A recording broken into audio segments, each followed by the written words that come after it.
La grande pâleur des villes du Nord m'a toujours inquiété. Depuis longtemps traîne dans ces villes, sevrées d'un soleil rescapé, un arrière-goût de fête dont la désolation s'active dans des dimanches anciens. Là, la brique sait qu'elle ne sera jamais pierre. Quant au pavé, un miroir fracassé de la pluie. Des cafés sortent des valets de l'ivresse, n'ayant aucun maître, aucun royaume, sauf la rue qui les fait rebondir jusqu'à leur tanière où dansent toujours les vers. Cette pâleur m'obsède. Elle est dans les visages. Dans mon visage. Et si quelques papillons de rire sur la bouche des femmes s'envolent encore, l'or du ciel est fait d'un plomb qu'aucun alchimiste ne veut travailler ici-bas. Les villes du Nord sont un grand Nord.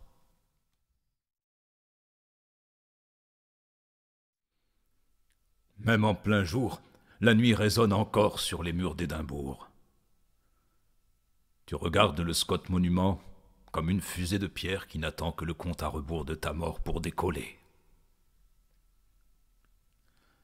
La ville est un roman noir où glissent les fantômes et les chaînes de ton histoire à jamais perdues. Le château est dangereux.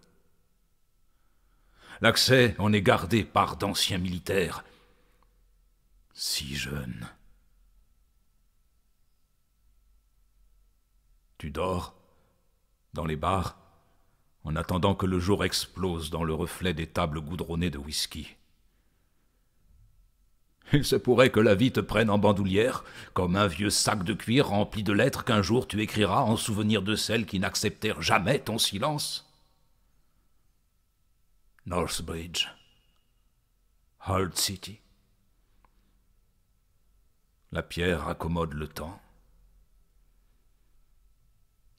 Ta ville natale pourrait lui ressembler, mais tu t'en moques, car tu es sorti de ton propre ventre, entre ciel et terre, dans les coulisses du hasard.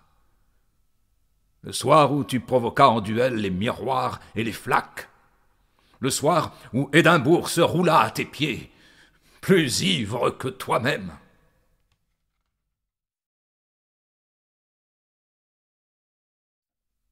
Je suis aussi éparpillé que la terre. C'est mon territoire. D'ailleurs, je suis le roi de la terre. Il y a parfois quelques révoltes. Mon trône est un amoncellement de nids d'oiseaux qui s'écroulent quand je m'assois. Mes sujets me ressemblent. Ils ont aussi un trône, comme le mien. Un trône qui ne s'écroule pas car il ne s'assoit jamais. Ils redoutent les oiseaux.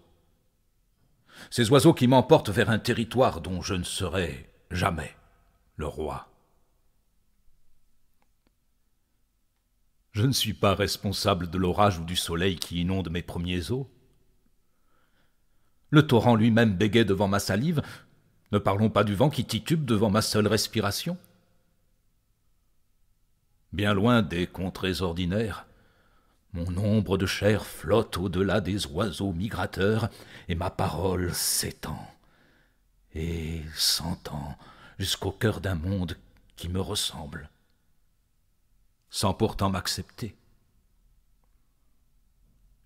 Mon héritage, un caillou du chemin, que nul n'a regardé ou foulé. Une espèce de pierre qui ne se laisse prendre par aucune main.